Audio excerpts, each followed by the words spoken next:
साथियों नमस्कार। 23 जून को पटना में 15 विपक्षी दलों का बहुत बड़ा जमावड़ा होने जा रहा है और ये जमावड़ा ही भारतीय जनता पार्टी के लिए सबसे बड़ा चिंता का विषय है। हम आपको बताएंगे कि किस तरीके से, क्या कारण है कि भारतीय जनता पार्टी इस जमावड़े से, इस महागठबंधन से, ये 15 विपक्षी दलों का जो महागठबंधन बना है, इससे भारतीय जनता पार्टी क्यों चिंतित है, उसके माथे पर चिंता की लकीरें क्यों आ गई हैं, उसको क्यों परेशानी हो रही है कि 2024 में उसका क्या होने वाला है, उस पर किस तरीके से इसका प्रभाव पड़ेगा ये महागठबंधन के बनने से।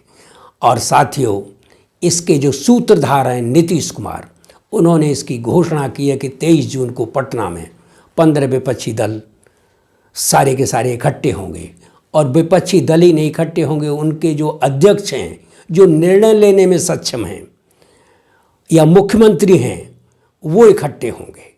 इसलिए साथियों, ये बहुत बड़ा परिवर्तन है, बहुत बड़ा संकेत है भारतीय जनता पार्टी के विरुद्ध।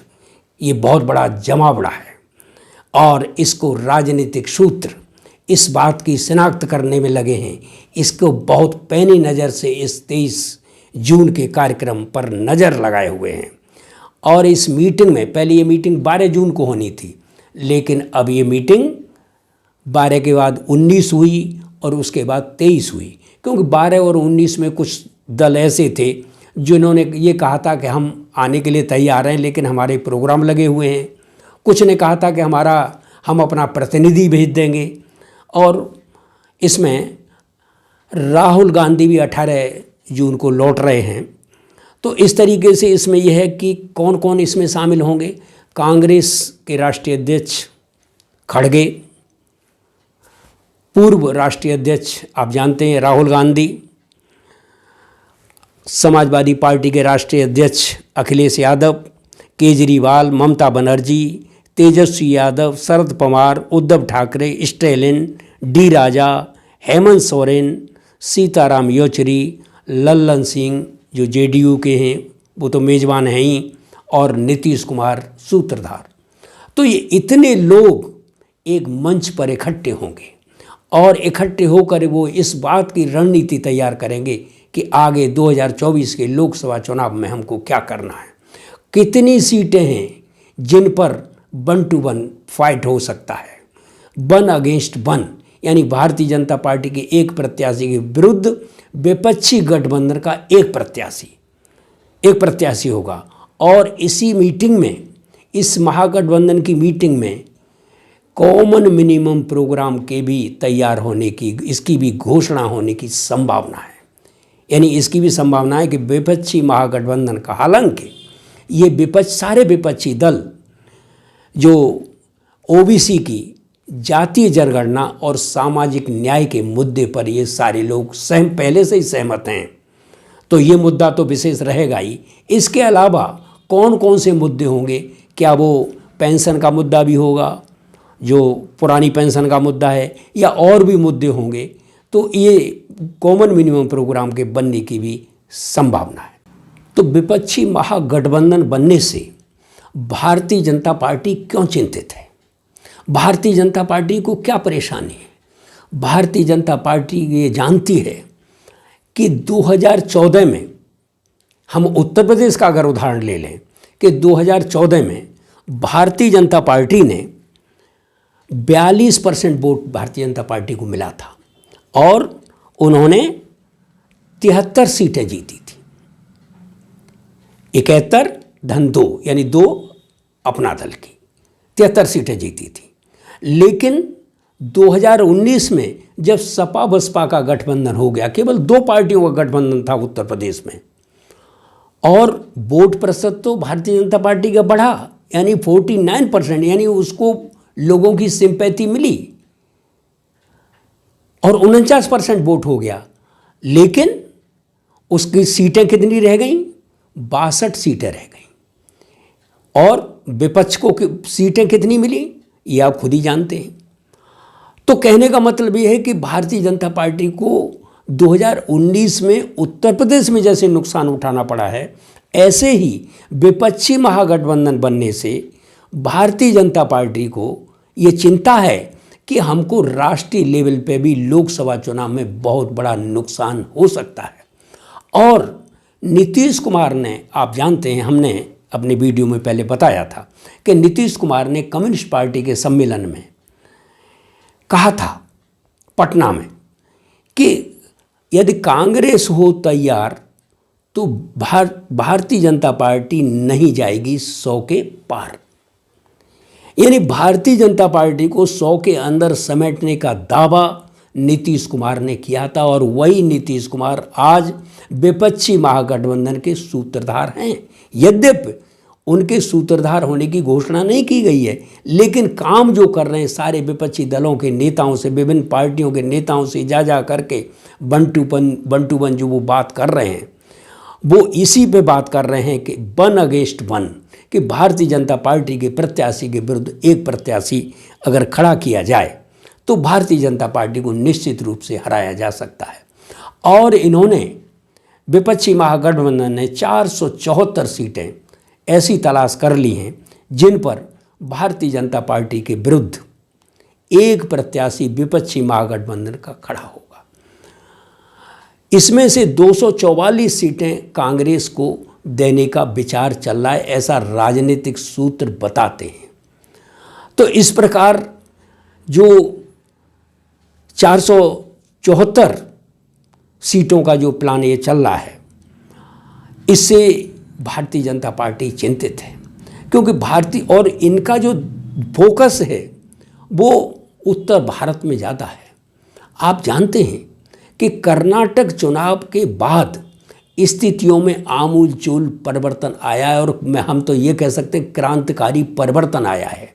जो विपक्षी पार्टियां कांग्रेस मुक्त विपक्षी एकता की बात करती थीं, आज कर्नाटक चुनाव के बाद वो पार्टियां कांग्रेस के साथ गठबंधन करने के लिए सहमत हो गई हैं। तो इस तरीके से ये 15 दलों का जो विपक्षी महागठबंधन बनने जा रहा है, ये निश्चित रूप से भारतीय जनता पार्टी के लिए बहुत बड़ा चिंता का विषय है। तो साथियों, जैसी कि चर्चाएं चल रही हैं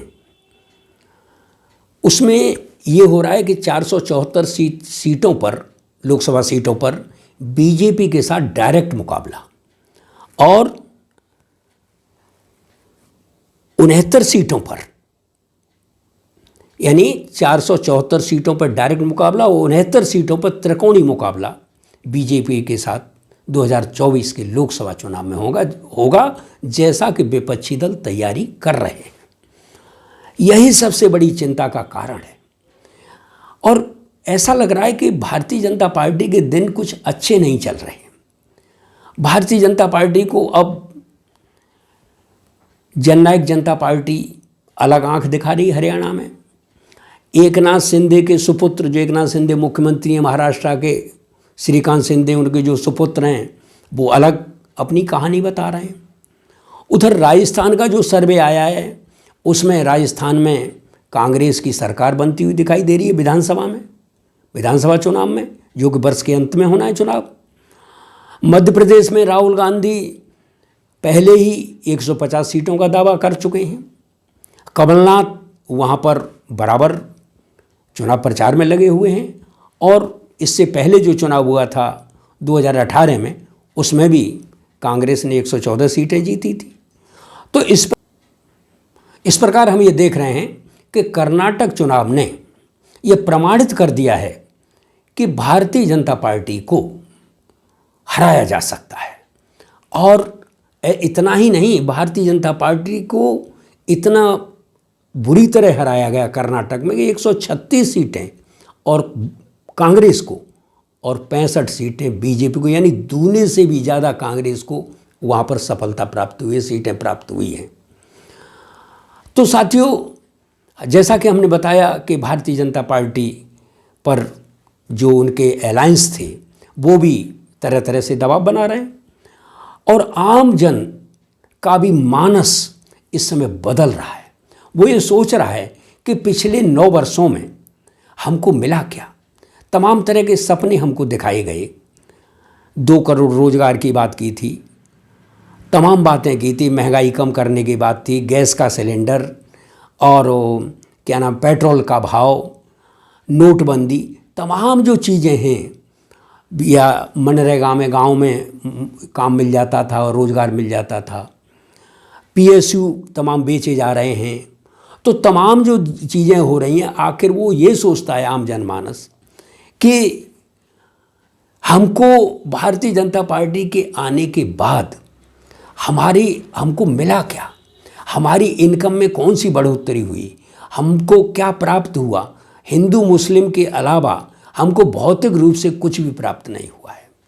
ये वो मान चुका है, जान चुका है, और उस मानस भी उसका बदल रहा है। और आम जन में ये धारणा बनती जा रही है कि भारतीय जनता पार्टी ने केवल धार्मिक ध्रुवीकरण करने के अलावा, यानी हिंदू मुस्लिम करने के अलावा कोई दूसरा काम नहीं किया है। 9 साल की उपलब्धियां क्या हैं, 9 साल का आउटपुट क्या है, लोगों को मिला क्या है, लोगों के हाथ में क्या है। लोगों को परिवार चलाना मुश्किल पड़ रहा है।